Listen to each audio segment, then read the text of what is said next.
What does it take to finally get your first high-ticket coaching clients? What kind of funnels do you need to set up to attract those clients? And how can you create a high-ticket client attraction system that pays you recurring revenue month after month? Those are the exact secrets my special guest, who just so happens to also be my sister, will be revealing in today's episode of the Marketing Podcast Party. Cue the music. Welcome to the Marketing Podcast Party, the only marketing podcast where you and I party together while discovering big, bold, and wildly successful marketing ideas that can transform your business. I'm your host, Daniel Din. Let's get this party started. Yeah, one. Boom. All right. I am so excited about today's episode. It's full of big ideas that can help you grow your coaching business fast. And did you know that I wrote a book that after this episode will help you with even more big, bold, and wildly successful marketing ideas? And I want to give it to you for free. The book is called Ideas That Influence, and it comes with an amazing box experience. And you can get both the book and the box experience today for free. You just pay shipping and handling costs. To grab your copy, visit bigideasbox.com. Once again, that's bigideasbox.com for your free plus shipping copy of the Ideas That Influence book and interactive box experience. All right. So now it is time to introduce my very special guest. Very, very, very special guest. Today's guest is a top tennis coach who specializes in helping players transform their game both physically and mentally.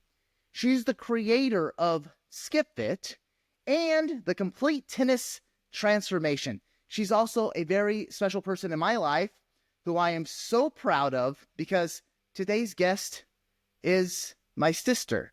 I have two sisters. This is my youngest sister joining us on the call today, and she has agreed to jump on and share with you how she landed her first high-ticket coaching clients so that you too can learn from her success and land high-ticket coaching clients as well. It's a true honor to have on today's show the one and only Marisa Johnson.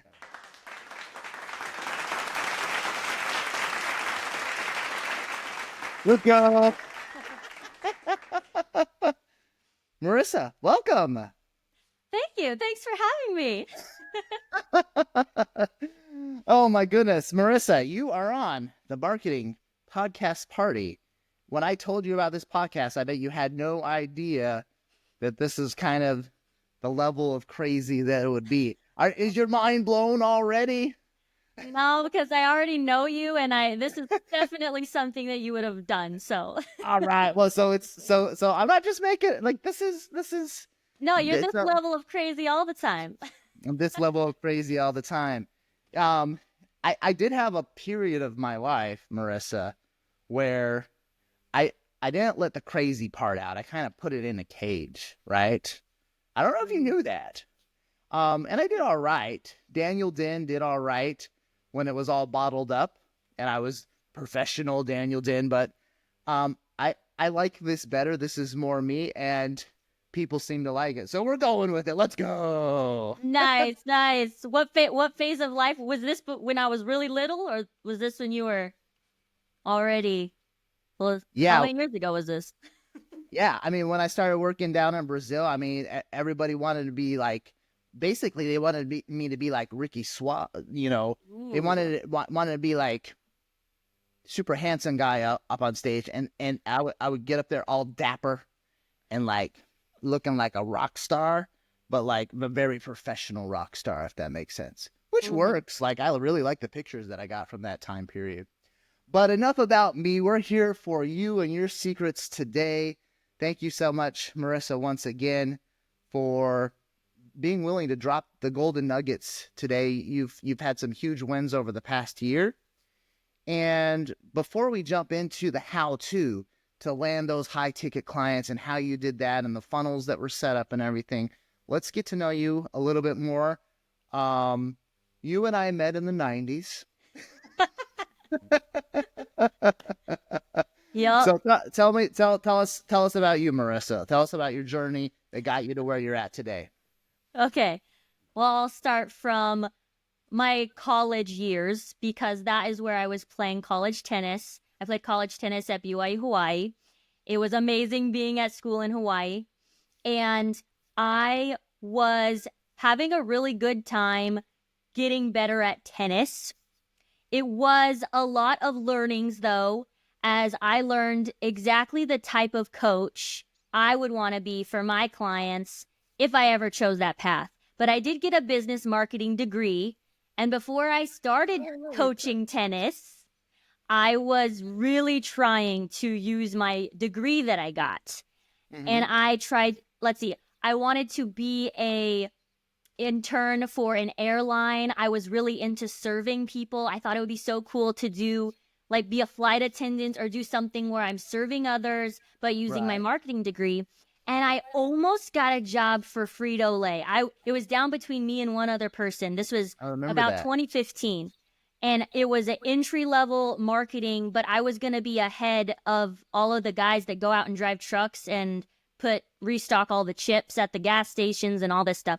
So I was about to get this job down between me and this other guy, and they wanted to relocate me, and I think they could tell that I wasn't a fan of that. So they chose the other guy. But I'm so grateful because that is what drove me to realizing, like, hey, no one's going to hire me for what I was trying to do. Maybe I will use my tennis professional certification that I got, and I'll teach tennis. And so from that point on, I started teaching tennis. Wasn't always a clear path. I was definitely dabbling in a lot of, online health, and I totally joined some MLMs. I'm not kidding. I was all about bad word. We don't say MLM on marketing podcast. I'm just kidding. You can say that. It wasn't a bad thing because I learned a lot. I learned what not to do to get people to buy from me. I remember, like, when you had told me, like, you had joined some, and I was like, all right. Like, how do I slowly let Marissa know that there's a lot more money outside of network marketing than... Yeah. Little did I know, hey, I was a youngin'. I was only in my early 20s. I was testing the waters. I was trying to figure out who I was and what I wanted to do. I found a lot of passions that I didn't know were there, which is cool.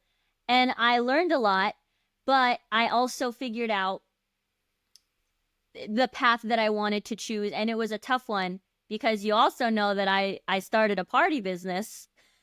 Right, that's right. This is my way to make money through college while I was playing college tennis. And I did balloon art and face painting, and I did kids' parties. And that was really cool because I was making money. However, I was trading my time for money. And anytime someone wanted to hire me, it was the exact time that I would have gotten to spend time with my own family. So I wasn't getting to spend time with my own family because every weeknight or weekend I was off doing parties when everyone else was free. And I didn't like that either. Yeah. Long story short, I realized, because you know that quote, if you try to chase two rabbits, you're not going to catch either rabbit. And there I was. I had the three things going. I was teaching tennis part-time. I was doing my balloon art face painting party business. And I was doing a multi-level marketing thing online. And it was specifically fitness related. And I loved them all. But I had to choose what was right for me. And then I said my prayers and I figured out tennis was the path. And that led me to further realizing after I chose that path that I love being the boss of my own schedule, but I also want to make more money than what I can do trading my time for money and my hours on court. And that's what led to all of the amazingness that is today. A lot of, getting on social media and teaching stuff online. And that's when it sparked. And there was still some hiccups in the way, as I'm sure you know. Yeah. A few. There's a few. Let's see. It was 2017 or 2018 when I was trying to, make my way online and teach tennis online and grow a following. And I made a couple courses. I made a tennis technique course. When I made it, I'm like, this is going to make me a millionaire. And I was very saddened when not a lot of people bought my technique course. I was a little shocked, to be honest, but it led me to realize I needed to niche down. Even though I knew tennis, I needed to get even more niche down. And then I started getting into, well, what do the people want? And I started like a 7-day footwork challenge just because I wasn't sure. It was going to be my lead magnet, get people in the door. And I grew my email list. I can't remember specifics, maybe over 2,000 of people wanted my free 7-day footwork challenge. And I was like, oh my gosh, I found it. And it directly correlated to that multi-level marketing where I did fitness before. So it all worked out. And then I created Skit Fit, and I created it in 2020 during COVID because I wanted to make something for tennis players so they can be getting good at tennis in their home during the lockdown and have a workout program that gets them fit and in shape. And so lots of shadow swing with their racket at home, not really hitting the ball, but fake stuff, footwork drills, and other bodyweight exercises. And that was when I knew, but boom, this is it. And people were very responsive to it, and they started buying it. I'm like, yes, this is awesome. And that's why I started Skit Fit. That's amazing. Thank you. Oh my gosh. That way we got to play some inspirational music. That was a big journey they got to. Let's go. That was basically like a niche down sequence. That's my big aha moment from everything that you just shared, Marissa. Like the thing that led you to finally like what is making the money today. It was like you niche down and then you niche down because you had the party business going, you had tennis, and you had the MLM as an opportunity. Out of those three, it just so happened that tennis was the one that seemed to make the most sense, and it was making you the most money. It was the most lucrative at the time, and it also didn't take up your time on the weekends. And so you were like, all right, niche down number one is I'm going to focus on tennis. And then you were like, all right, we got to start failing forward. We got to start figuring stuff out. And you said, all right, I'm going to teach people how to, hit better in tennis. The only problem with that is that if I want to learn how to hit the best, and out of all the courses out there, like how many courses would you suggest or guess, Marissa, are out there on better technique in general? Oh, I'm sure hundreds. And specifically, whenever somebody wants to understand something, they can find it on YouTube.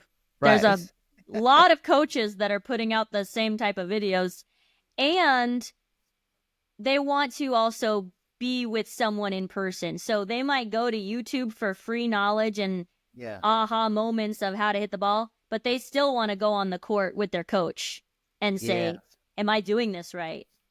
So, and I'm thinking because, so currently, as you know, three of your, two of your nieces and one of your nephews are in soccer. At least just on with my 4 kids. 2 of those nieces, so more than 2. You have multiple nieces, and you have at least one nephew in soccer at the moment. So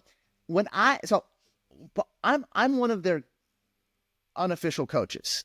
I have to help them figure out how to, strike the ball more accurately so that they can score more often, how to pass better. Currently, we're trying to crack the code or Ellie on how to do long balls. Okay. Here's the thing. There are tons of professionals and people that I can learn from on how to hit those long balls. It's like long ball this, long ball that, long ball this. And I tend to pay the most attention to the ones who are professionals, right? And you're a professional as well. But there's a lot of saturation. And when it comes to if we're going to go wide in our niche, if we're going to try to attract everybody and their dog that likes tennis, Yeah. we have to be the best of the best. So you need to be the Andre Agassi or the Serena Williams of the world if you want to make sure you get like the most attention when you're trying to attract everybody. That reminds me, we didn't explain our party gear for the day. So speaking of Andre Agassi and Serena Williams, so, Marissa, you chose our party gear for the day. What's the reason for our get-ups for the day? Well, I'm loving reading Andre Agassi's book Open right now. It is such a good autobiography. And I obviously love tennis. So when it came to your outfit, I said, hey, you should get this mohawk wig and totally be Andre Agassi for this podcast. Let's go. Yeah. And to match, because I met you in the 90s, and I like the 90s. There you go. I wanted tennis, so I got this tracksuit. I got these earrings off Amazon. Oh, yeah. My scrunchie. I think the 90s is a great decade. The 90s is a great decade. And just for clarification purposes, when Marissa says we met in the 90s, so we have the same parents. We grew up in the same house. Marissa was born in the 90s. I was born in 82. Which year were you born? Was it 1990? 94. Come on. How am I supposed to remember? You don't know how old I am? You don't remember what year in the 90s we met? Come on, bro. What's wrong with you, bro? Oh man, we got some fun stories. And then so yeah, it was around 8 years old that I went off to college. Oh, sorry. No, you're 12 years older than me. I was like 6. You're 6. Oh my gosh. Yeah. So there were I don't even know you, bro. Like, who are you? Get out of this house. There was a big chunk of Marissa's life that I missed. A lot of drama and a lot of tennis lessons as well. Yeah. A lot of tennis lessons that I never saw. All of a sudden, like I'm into adulthood and have a couple of kids already and married, and then all of a sudden I'm like, oh, Marissa's a tennis professional. Cool. Congratulations. Wow. That's amazing. Cool. How'd you do that? So there we go. That's our party gear for the day. But so niching down. So when it comes to differentiation, standing out in the crowd, one of the easiest ways is to niche down. So for example, imagine a grocery store, and this is actually a real thing. I love you sharing this example. And actually imagine a market. So a farmer's market. And it just so happens that this weekend at the farmer's market, it seems like everybody and their dog has bananas. Okay. Everybody has bananas. And then everybody's like, well, we got to get rid of our bananas because these bananas go bad after a few days. So everybody's just like in a little bit of a price war with their bananas. And they're like, I got to get rid of these bananas because they're going to go bad. I don't know what we're going to do with all these bananas. But out of everybody that has your standard yellow bananas, they're all, in a price war. And, you can get it from me, it's 80 cents a pound. Oh, no, for me, it's 50 cents per pound. For me, it's only 40 cents. I'll give it to you for 30 cents per pound because I got to get rid of all my yellow bananas and everybody else is selling yellow bananas. But imagine at this market, this farmer's market, that all of a sudden, you're looking around at all the bananas and you see a stand by itself selling blue bananas. Okay? They're selling blue bananas. And you're like, what is going on? And you go and you talk to the vendor and you learn that there's this thing in the world. This is a real thing. You can look this up. It's called the blue Java banana. It has a light blue tint to the banana. They are rare. They only grow in certain regions of the world, and they are expensive. Not only that, they taste delicious. In fact, it is said that the blue Java banana has the taste of vanilla ice cream. Okay? Wow. And you're like, holy smokes, how much are your bananas? And the guy says, yeah, it's $30 a pound. But you're pulling out your credit card and you're like, smack, let me get a pound of those $30 per pound bananas because I got to try me a blue banana. I've never tried a blue banana before. Now, this analogy that I just shared, which is a real thing, you can look this up, the blue Java banana, and they do sell for very expensive when you can find them, is a perfect example of niching down. It's a perfect example of differentiation, and it's a perfect example of what we need to do in a flooded marketplace. Marissa is not the only tennis professional in the world, and she's not the only one that can help you hit the ball harder and hit the ball more accurately.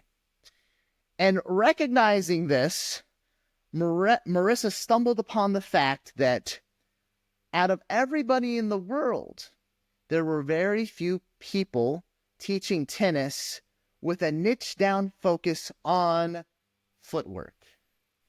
And it took one attempt at failing forward to realize, holy smokes, I found something super lucrative. And all of a sudden, I've got 2,000 people on an email list that are interested specifically in footwork techniques for tennis. And when you discover that, Marissa, and hopefully we got to play the mind blown music. Here we go. Here we go. Hopefully this was a big aha moment for all of you in coaching, but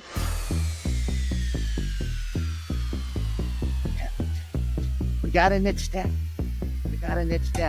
That's the big secret in the coaching industry. Here we go. Ready for it? Mind blown. Wait,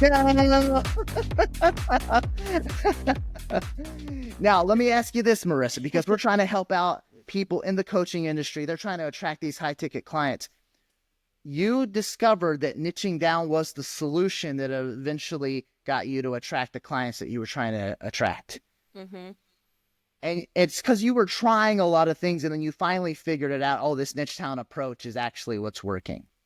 Mm-hmm. But did anybody tell you before that, like, oh, this is the secret to attracting clients, high-ticket clients, is you actually, one of the secrets at least, you got to niche down. Did anybody ever tell you that? Yeah. Yeah? So why didn't you listen, Marissa?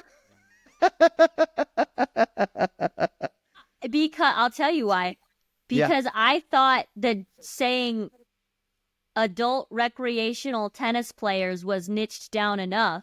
Oh, there you go. I thought it was, but it wouldn't. There you go. So it's not that you weren't listening. It's that you just didn't quite understand what was being said. An interesting thing that happens, and while we're on this path to, hitting our goals, the path of hitting it big inside of our coaching businesses, inside of our small businesses, whatever it is, sometimes it takes the right story to move us.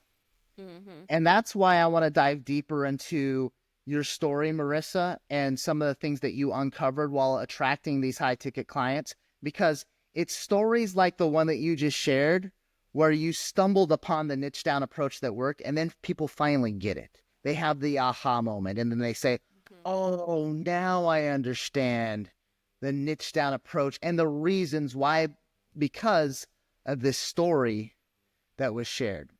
So what are some of the other things during your journey, Marissa, things that you figured out?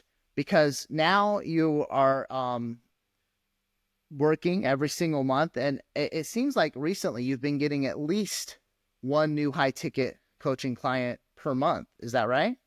Oh yeah. Yeah. Oh yeah, let's go. Oh, yeah. Whatever. And you have no more desire to join an MLM, is what it sounds I like. don't. I've learned my lesson. It took me about 3. I think I joined 3. There you go. There you go. Now, And to then I be was like, I don't think this is working. I know that. Yeah. So for me, just a random side story. Very similar. I think I did join a total of 3. It was prepaid legal, a money savings one, and then Zango. Every single time I joined one, and like it was in my 20s as well. So there we go. Maybe it's just like the thing. Like you have to learn this in the 20s. And some people they make a bunch of money in it, and that's fine. But most of us don't. And we learn eventually while we're trying that there's all this money made in other ways and a lot easier. But with that side story out of the way, what other big aha moments, like keys, like things did you learn along the way that got you to the point where you started attracting these high ticket clients? All right. So, as mentioned, in 2020 is when I created my program. And when I had created it, I said, this is it. I know this is amazing and I know this works. Of course, when people started buying it, I was ecstatic. People weren't buying it to the extent that I was hoping, but I still had a lot to learn to attract more leads that were going to purchase from me. However, at the end of 2020, I found out I was all pregnant. Yeah. And I was really sick.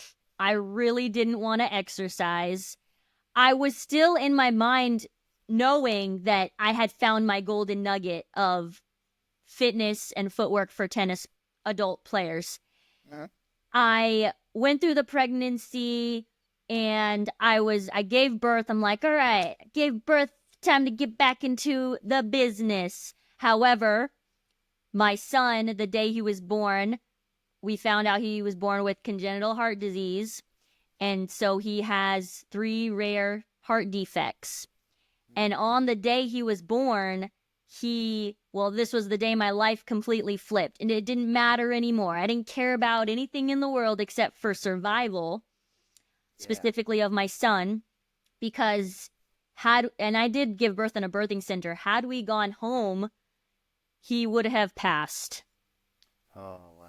But because after I gave birth, we were about to be sent home, but the midwife recognized, like, hey, oxygen's dropping, something's ain't right. We went to the hospital. I was mad. I was like, I just want to go home with my son. Come on. Yeah. But then they found all of these things, and he was helicoptered to Phoenix Children's Hospital. I drove over to meet him because they kicked us out. They said, hey, this is COVID times. You both aren't even allowed to be here. I was so mad. Anyway, he's safe, healthy, and well now. I want to preface that. He's doing great. Yeah. He's 3. But it was a long period of survival mode, about a year. We were in the hospital for almost 7 months from the day he was born. And when I say in the hospital, we luckily, what a blessing, only lived 6 minutes down the road. So we didn't have to sleep in the hospital. Luckily, we just drove back and forth. But that was 7 months of me just, trying to figure out what the heck this meant. Why was this happening? And why was this happening to him? And what am I supposed to learn from this? Because this sucks. Yeah. And after we finally brought him home is when I was excited. I kind of had like a prayer in my heart, like, hey, God, what am I supposed to learn from this? And I didn't specifically pray. It was more so just these thoughts I had where I'm like, I really would like to heal. I don't know how to heal from this. I have severe anxiety and depression, and I don't know what to do. But luckily, he sent someone in my life that I met, and she was an expert in mindset. Okay. This woman, she's fabulous. She was helping specifically with business mindset, which was kind of the lead-in. Once again, niching down. Good job on her. I was making congenital heart disease awareness bracelets at the time, and this was a form of healing. I'll say I was Yeah. in healing mode at this time. And I'm like, this is my life now. This is my life's purpose. I don't care what I figured out before. I'm making these bracelets and I want to sell millions of them. So I Yeah. go on this retreat with this woman, and it becomes mostly all about the mindset. And she takes me through these amazing experiences and learnings, and I overcame the fears. I overcame the anxiety I was having over my son's health, and I just discovered a whole lot. And after I went through that, I had realized at that point, oh my gosh, I know why I went through this trial. I'm supposed to help people with their mindset now. So Yeah. I Okay. go down this rabbit hole once again, and I'm not playing tennis for about 2 years while all of this is happening. I mean, I'm still teaching lessons because I got to make some type of money. Yeah. But I'm totally over it. I'm like, forget what I figured out. This is my new life. This is what I'm gonna do. I'm gonna help. And I at first I said, oh, I gotta help other medical moms, specifically heart moms. I gotta help them with their mindset and like overcome all of this horrible feelings that we're feeling day in and day out, and all the anger that we feel. I have a solution now. Yeah. I try to attract those people. I start Instagram accounts posting all these things. I was not getting any response. I was sad because I felt like I had found my, like, whoa, this is my reason or my purpose. And I was so Yeah. convinced that this was my new path. And I didn't care. I didn't care about listening to the marketing and like all of the tips that people were saying and like test your market and all. I was like, screw that. This is it. This is my purpose. Yeah. I know I'm meant to do this. So I go through, and I mean, okay, nobody was receptive. Nobody, I think one person said that she wanted the help, but she didn't. Yeah. So what you're saying is, you started to try to attract other women and families in situations where they had something big, medical emergency in the family that needed help with mindset, that needed help with healing, Yeah, and you thought that that was the new calling. right. And so you started to try to attract those women, and you started to try to offer coaching services for those women. Yeah, I was gonna Okay. teach so I had certified. The experience I had was so amazing that I made the woman that helped me certify in her methodologies. Mhm. I, and then I also went into further depth and I certified in another life coaching program. Yeah. So I had 2 certifications, and I'm like, I'm gonna change the world and I'm gonna do these things. When I found that there was not much of a response for who I was trying to attract, I then shifted because I love business and I love marketing, and I had Yeah. experience Back to the coming back. degree. Yeah, I had experience. I had figured out, funnels and how to attract people's emails and just start building a list. And I knew at least I could help people start a business. And I had experience with that party business too. I was making money. People were booking me for parties, in-person services, little different, but still. And so I said, okay, I get it. I need to try to attract people that are on the same like mindset path as me, where they actually want to heal and feel better and get better. So then I said, oh, I'll do mindset for entrepreneurs. Yeah. There you So I go. shifted from that to entrepreneurs. Long story short, we'll keep it short. I once again figure out that nobody is listening. And I'm sad because I have this incredible, I spent over $20,000 invested in my mindset Yeah. and other business coaching to try to make this work. Yeah. I didn't have $20,000, by the way. I can't believe I did that. I mean, it's all a learning. I'm grateful, but I still can't believe Fail that was forward, right? Fail that was forward. a lot of money. Now, Sometimes failing forward hurts the wallet a little bit. Yeah, a little bit. I mean, long story short, though, I was left with a whole just kind of empty, like, what do I do now type Yeah. of feeling. I even tried, I think, one more. What was the hit at the time was master resale rights. I bought like a program and I was like, I guess this was my last, and it Yeah. wasn't necessarily MLM, but this was my last draw. I said, I don't know what I'm doing anymore, but this is hot and it's new. So I'm going to try this one more time. There's no way I can fail if I'm one of the first people in it.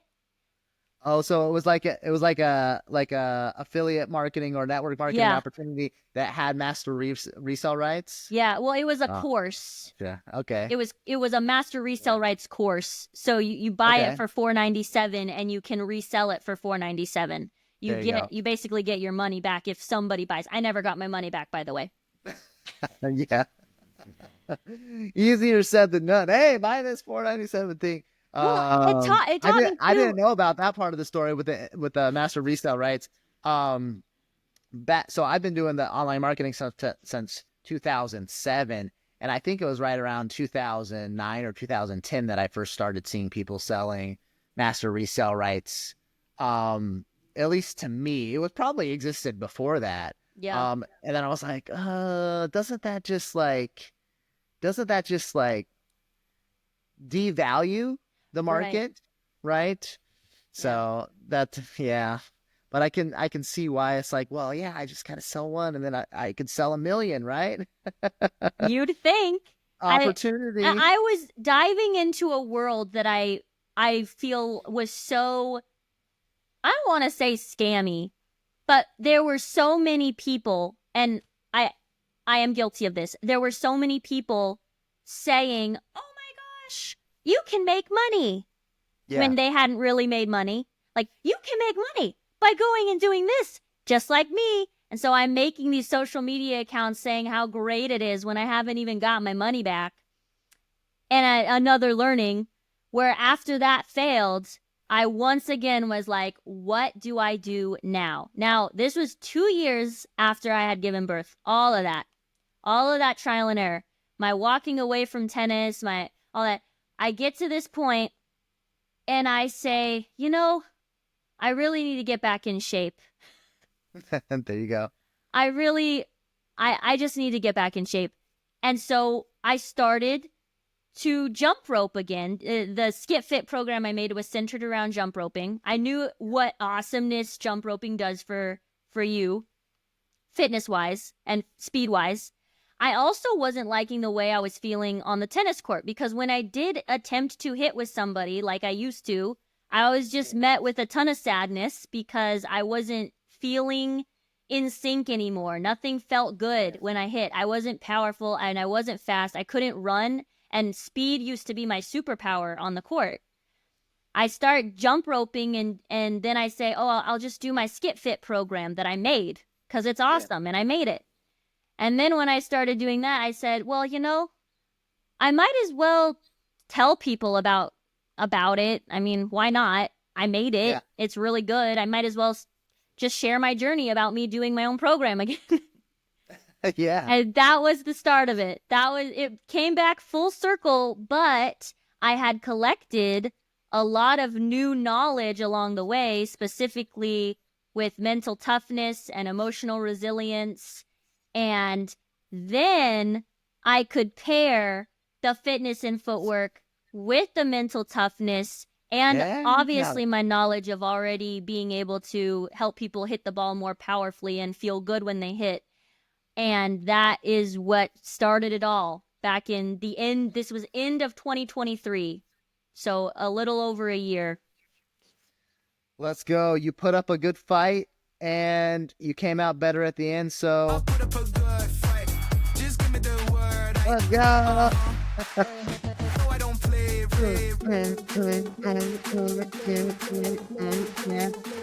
She put up the good fight, y'all, and she won. Boom, boom, boom. Yeah, the crazy thing about all of that failing forward, because that's literally what happened. It was like you figured something out, and then like you had all these hard things happen to you that reshaped you, that prepared you even further for the thing that you had already figured out I that you were know. good at. So And then funny. yeah, and then it all came around. And now so I've seen the tennis transformation program. I help give some ideas for what should be included, because we've had some one-on-one sessions, so that I can help you with all of that as well. And it's very clear to me that the Marissa from 2020 would not have created the tennis transformation program that was created in 2025. Am I right? You are correct, sir. It would Yeah, not you be a know, thing. older brother's always right, right? No. No. Most of the time, no. Most of the time, wrong. Most of the time, wrong. When it comes to business and marketing and sales, a little bit. You All got right, fine. just a little bit. There we go. The testimonial of the Hey. year from Marisa Johnson. Let's go. Uh, all right. So you figured it out. And when we started doing one-on-one sessions together, I helped you quickly understand a false belief that goes on with this whole info marketing world, right? Mm-hmm. And once you really understood that one thing, I think that's what transformed everything, and started helping you make a lot more money. Mm-hmm.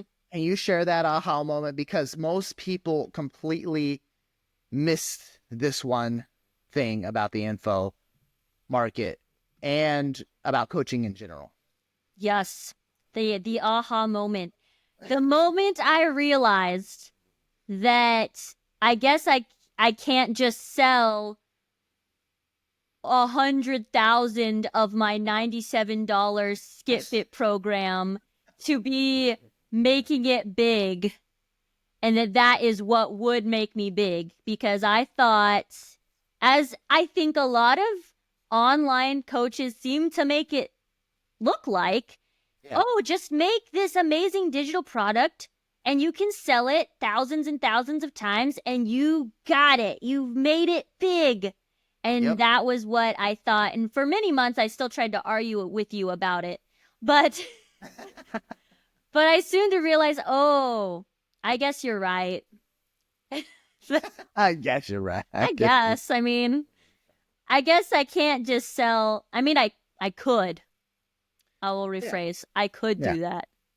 But If this world was full of trillions of people rather than billions, and they all played tennis, then of course we could sell hundreds of thousands of a niche down course. But it is 2025, and when it comes to the amount of competition that's out there and the amount of offers that are out there on the internet, an info product does really, really, really good if it sells a few thousand copies. That is incredible, because lots of people create an info product that sell goose egg, right? mm-hmm. It's a big deal to create an info product and get some sales. It's a bigger deal, and like you're like probably in the top 2% of course creators once you've sold over 1,000 copies. And this is just from my, experience in the market. And then the ones that like sell tens of thousands or hundreds of thousands of copies, we're talking about like, the 0.001 top 0.001% of courses sell that much. Like that is a lot. That is hard. And there's people that do it, and then some of them share this dream that you can do that exact thing.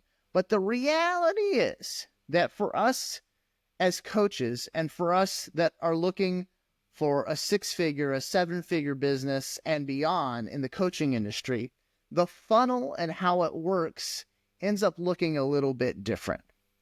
And once we restructured some things, Marissa, things started to just take off when it comes to what you started to make with your funnels.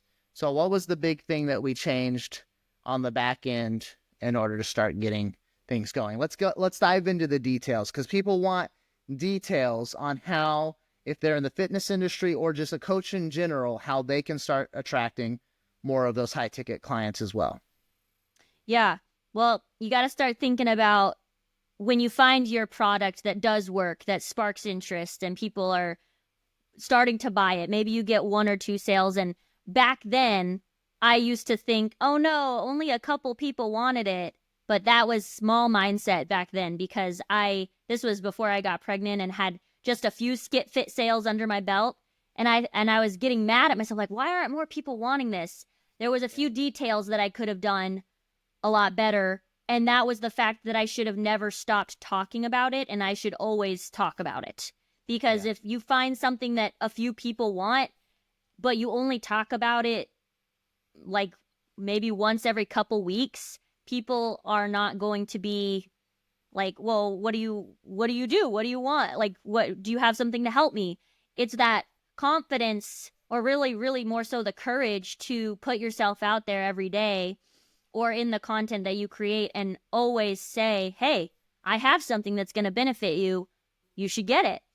When I started to do that, and I realized there's so much interest in this specific thing, then I started to get a ton more sales. I used a mini chat, word automation, where I put up my social media posts and people can comment the keyword, and then it automatically sends them a link to my product. So that's been very, very beneficial for my daily sales and getting that under my belt. But once I get people into my world, that's when I built a community. I have them all here, and the ones that are really, really into it and want to be part of the community are the ones that I know are going to want to invest further. Yeah. And you say all the time, the more time a person invests watching my content, the more likely they're going to trust me and want more, and they will easily want to invest in those higher ticket things because they know that I'm going to deliver and give them a great experience. So I have my community where I'm motivating them through. I started to do onboarding calls. You had me getting face-to-face with these people so that I could help them just by answering their questions and getting them set up in the community, making sure they know where everything is, and then asking them, hey, what specifications do you need? Do you have an injury? I can help this program work for you. So, because maybe it's not a one-size-fits-all. It's a great program, but maybe you have some limitations or something that you want to work on specifically. When I get to talk to them face-to-face, then I'm able to not sell them, but just tell them, hey, and just so you know, I have a more in-depth coaching program on the back end. Do you want more information? Then most of them say yes, and then I'm able to send them the videos I made about my complete tennis transformation, where they can really get the full effects and the more in-depth coaching. Awesome. So details, because people like numbers. How much is the course? Which one? The Skip Fit course. The Skip Fit. How much is Skip Fit? It's $97. It was originally I was selling it for $47. Okay. But all right. Yeah. Split test, right? Figured out that 97 was the best price. Sweet. $97 course. Out of every 100 people that buy the course, how many people can you get on an onboarding call? Well, out of 100? Yeah. I'm forgetting the number. I think it's about 15. 15? Okay. Yeah. So out of those 15, how many people are interested in the higher ticket? So out of the 100 total and then down to the 15, how many people would you say are interested in the higher ticket program? Well, I'd say let's be generous and say 13 of the 15 are interested. 13 of the 15 are interested. They're Okay, just so interested. They'd like more information. oh, there you go. I was about to say, so you're a millionaire already. Let's go. So they want more information about it. Yeah, They'll so gladly take some more info. that's a good point. Like everybody's like interested, like if Right. they're willing to jump on the onboarding call. Yeah. And then how many out of the 13? So we're for 100, and then 15 get on the onboarding call. Then 13 raise their hand and they say they're interested. About how many of those actually are really, really, really interested, and would you say start turning into high ticket clients? Well, one or two. One or two. There you go. So Maybe three. now maybe three. There you go. There you go. And then with this, with all that being said, the cool thing about your funnel is for every 100 people, like it's a $97 course, and you have some expenses with ads and everything. And then of course you're getting a lot of organic traffic on social media, but are you profitable on the $97 course? Yes. All right, let's go. So you're already making money. Yes. Before. Well, so every single sale, you're just already profitable. Okay. But you're not ready to retire off of that profit, right? Now, how much more money do you have to invest to try to get to close those high ticket clients? When either it's 1, 2, or 3 out of 100, how much more money does it cost you in advertising to get those people to close? 0. You're like... Is this a trick question? That's a trick question. No, it's not a trick question. It's not a trick question. And then your high ticket coaching program. I know you've talked to me already about increasing the price, but today's price, what's the price today? So it's $4,997 for the year. Nice. Or $497 monthly if they want to do the installment plan. Nice. Awesome. So basically, you're getting paid to sell courses, and you're getting paid once you get people into the high ticket program. Yes. Okay. Awesome. So here's where I want to get even more to the details, because I think a lot of us were like, okay, I can start to make, I can make a course and maybe I'm like break even if I'm running ads, or like I'm slightly profitable. A lot of us can kind of get to that point, and I can sell 500 in a year or whatever, and or more possibly. Obviously you want to sell as many as possible if the funnel's all working. Mm-hmm. But when it comes to going from you bought my course to now you're going to pay me thousands of dollars for my high ticket program, what type of work goes into, like, what kind of nurturing goes into getting those people to jump on and pay you high ticket? Well, there's a lot of email marketing, creating. Okay. I have a workflow for people that when they first purchase, and my first initial thing is, please hop on this onboarding call with me. If they hop on the onboarding call with me, then I know that I can at least tell them if I think it's a good fit and say, hey, do you want more information? And so that's really on the plan. After they make their purchase, I just filter in some emails about, hey, I want to help you get set up. Make sure to book the one-on-one call with me. It's like 20 minutes. We can do this real quick. And that's the first step. Once they say, yes, I'd like more information, I just tag them that they're interested. I put a tag on their contact. Okay. Say, oh, they're interested. I have another email campaign goes out to them that shows them all the information that is about my program.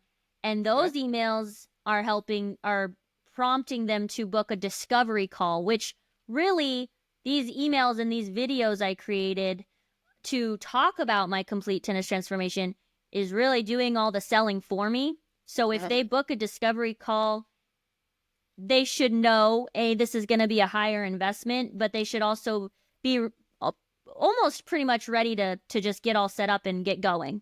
because I don't really have to sell at that point.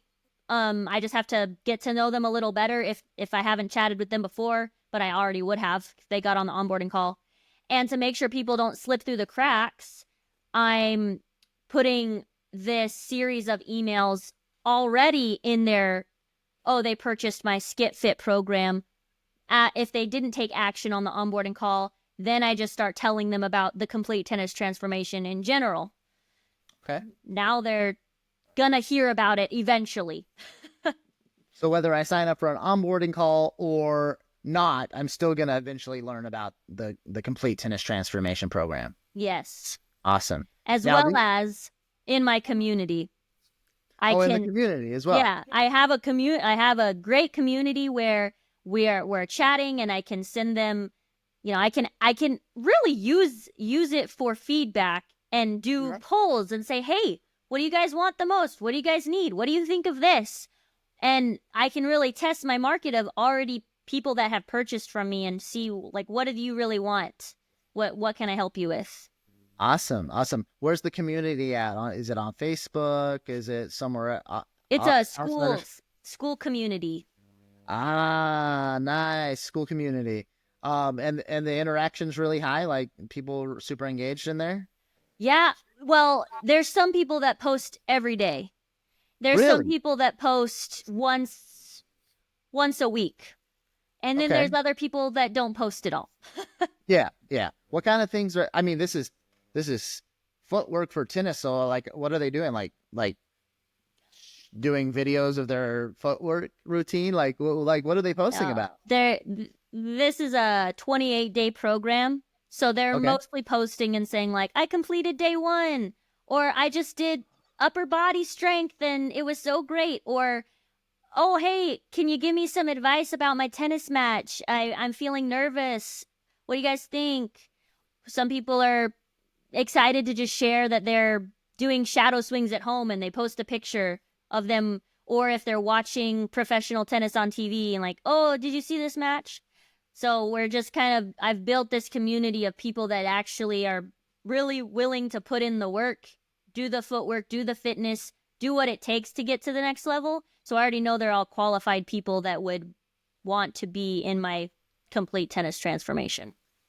What weight would you say, like, because I mean, you got people, they're in an engaged community, they're loving the course. Obviously, like those are helping you a ton. Like, if it wasn't for the community, do you think you would still get those 1, 2, or 3 high ticket clients? Like, if the community just didn't exist, yeah, and the interaction of that community, do you think you would still be closing 1, 2, or 3 high ticket clients if it wasn't for the community, or would it be the same? Would it be less?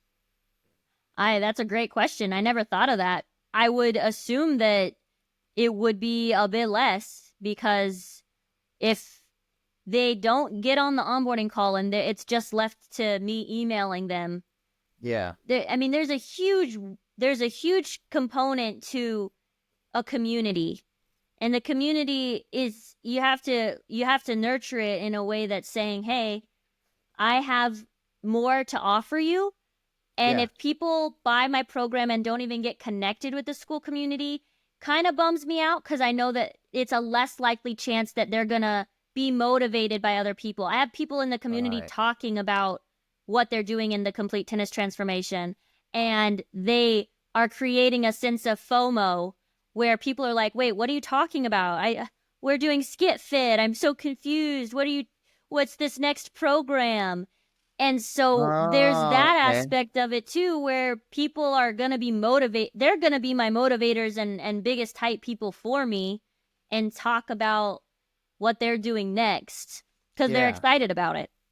So they're the community kind of helps sell the ones that are in the community and are in the transformation program. They're kind of hyping up the transformation program then. Yeah, subtly, because they're not saying that. I mean, I don't know. What do you think? Should I tell them to talk about it more? Because they're just, hey. It sounds like well. I mean, I don't know. You want to toe the line. Hey, if you want to mention if you want to give me a review of this awesome. It sounds like it's helping out. Like, I mean, some of, The FOMO, right? The FOMO. Yeah. And you wouldn't have that FOMO if it wasn't for the engaged community. Out of the hundreds of people that have bought Skip Fit, how many, like, now I'm super interested, like, because when you have engagement in 2025, when you have the attention, like, that is so valuable. We have a billion things trying to get our attention in 2025.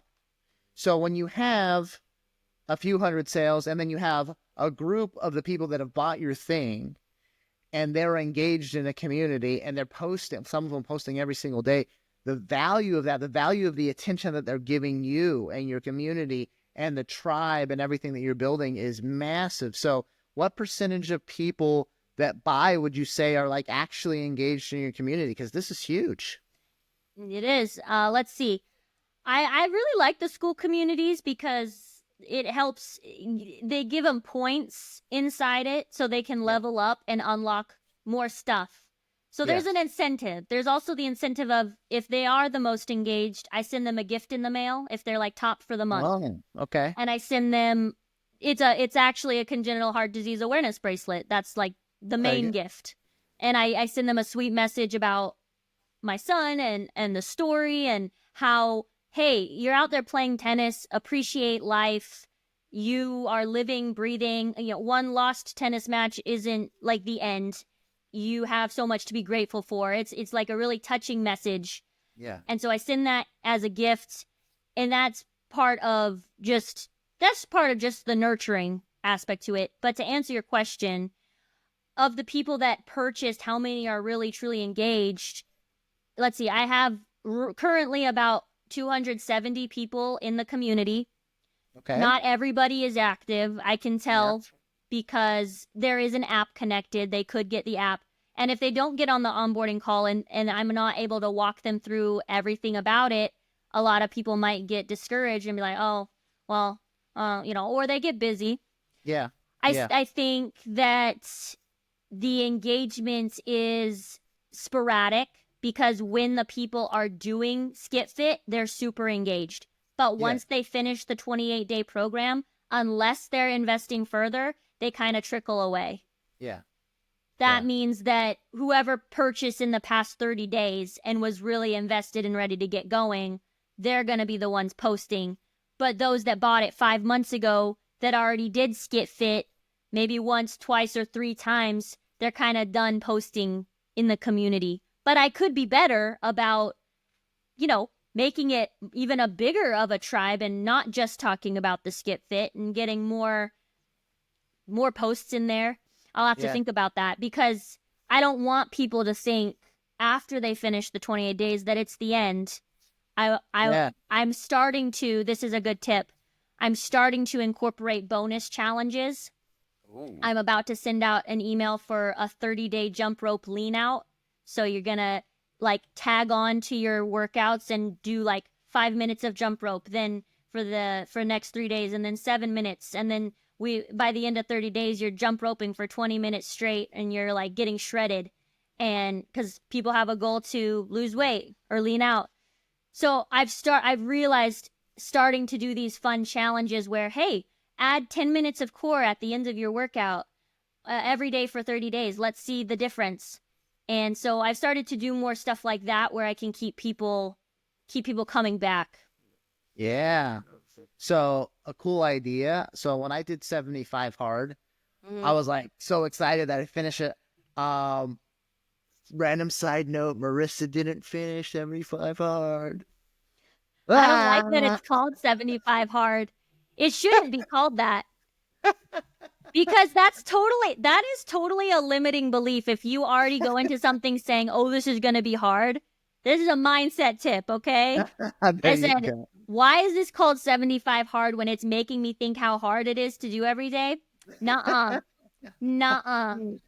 So I finished, so for the example, for the sake of the example, I finished 75 hard. And I'm like, yeah, let's go. Guess what?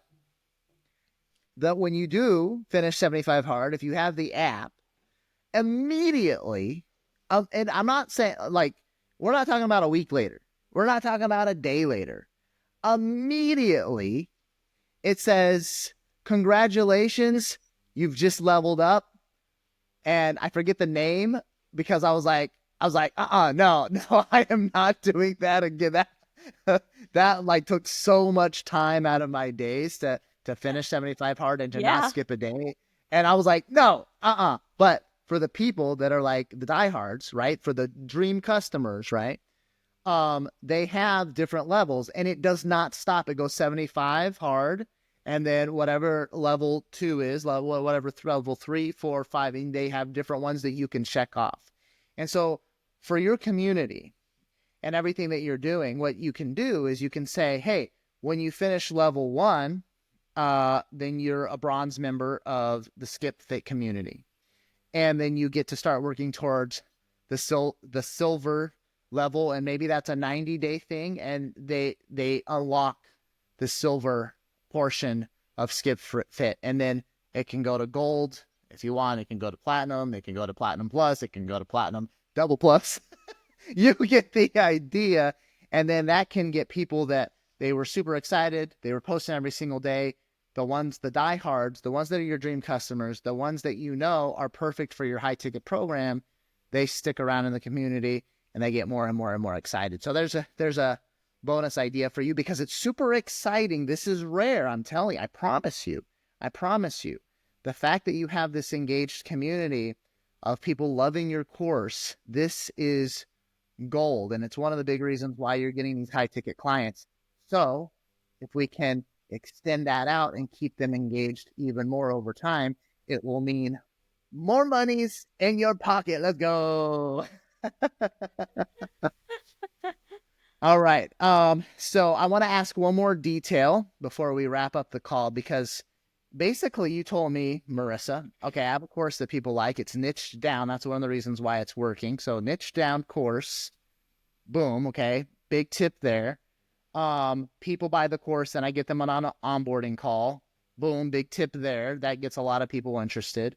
And then I email everybody eventually in the sequence telling them about the high ticket program. But what you did not tell me about these magical emails, because who opens magical emails and just decides to start buying high ticket programs? You're basically telling me that through this magical sequence of emails, people are being pre-sold into your high ticket program.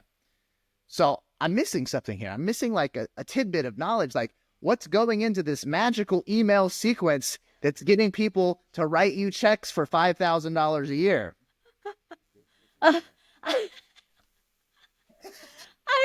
I'm just making emails, man. Just emails. Okay. I make a really good subject that makes them want to open it. I learned, actually, I subscribed to this. I really like this entrepreneur, Maria Went, and I subscribed to her stuff, and I bought something from her before. I love her emails because all of her subjects make me want to open the email, all of the headlines. Okay. So I learned how to make really good ones just by subscribing to her emails. I was able to do those, but I mean, most of my emails, like I said, are just saying I can give them some tips, but I'm also prompting them to get on call with me. Okay. That's for the onboarding call.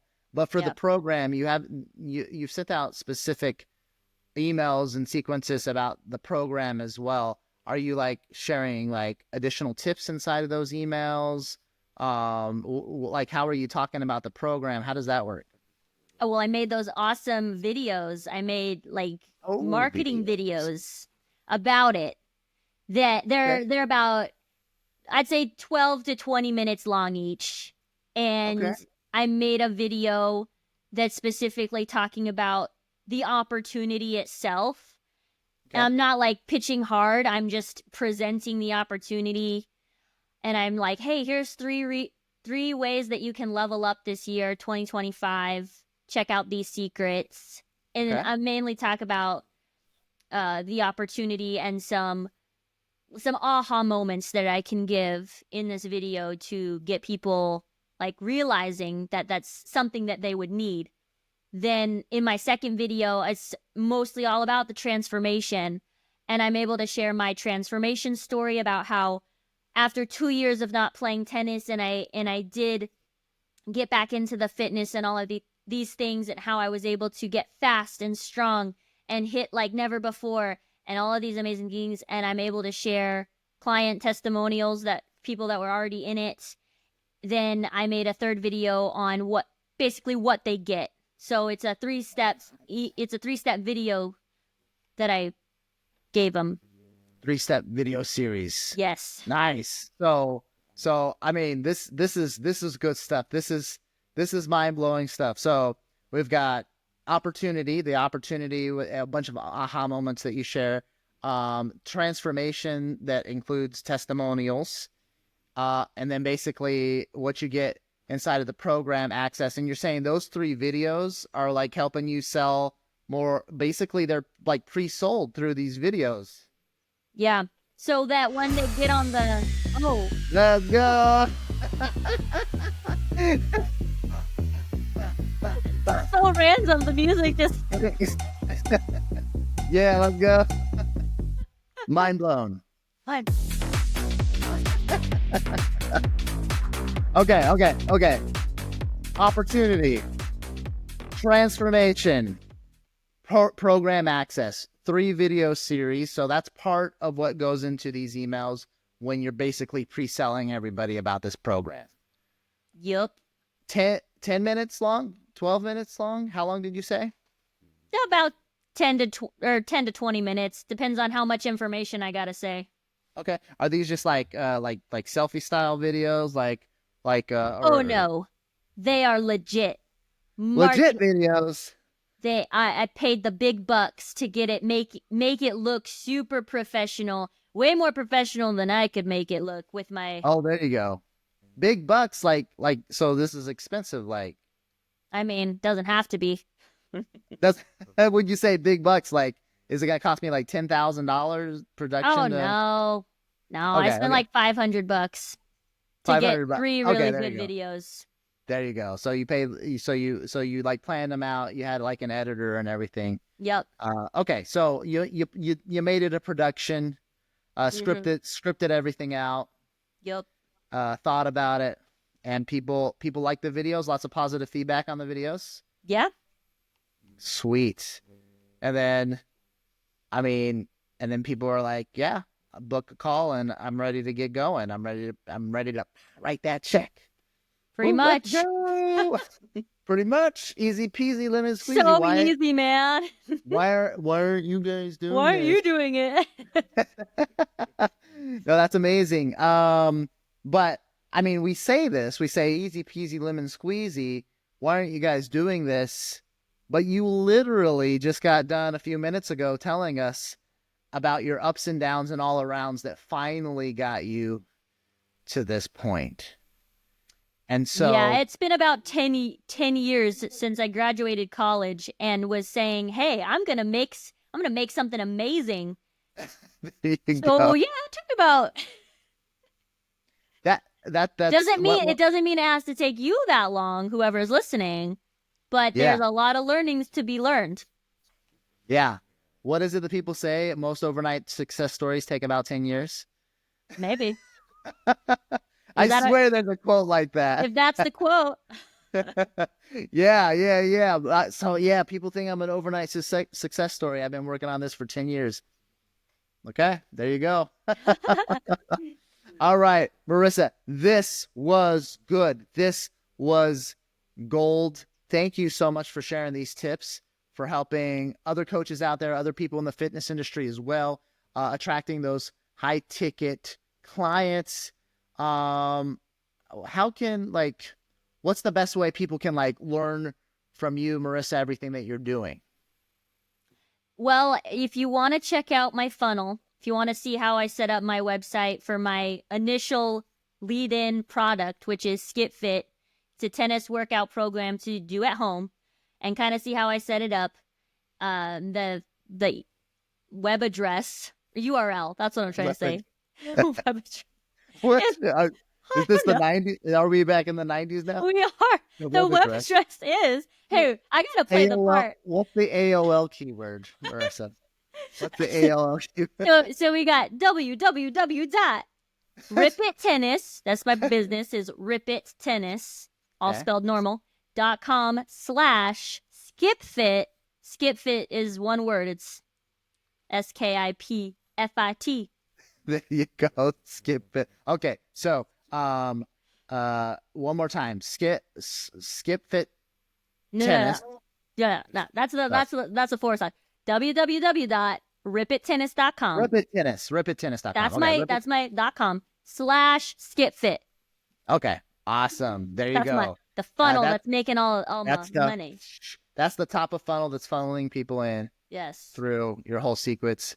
Basically, you're selling that, and you're selling the high ticket, and everything you do is just trying to push people at either to the top of the funnel for the course, or to the other end of the funnel, the back end, the high ticket coaching program. Amazing. Awesome.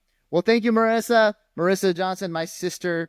And over the years, we're going to pay attention, because Marissa has finally started to get, on a monthly basis, high ticket clients. She's got some big goals. She's crushing it right now, relatively speaking, right? Compared to the journey over the years. So proud of you, Marissa. Thank you for jumping on. Let's cue that music.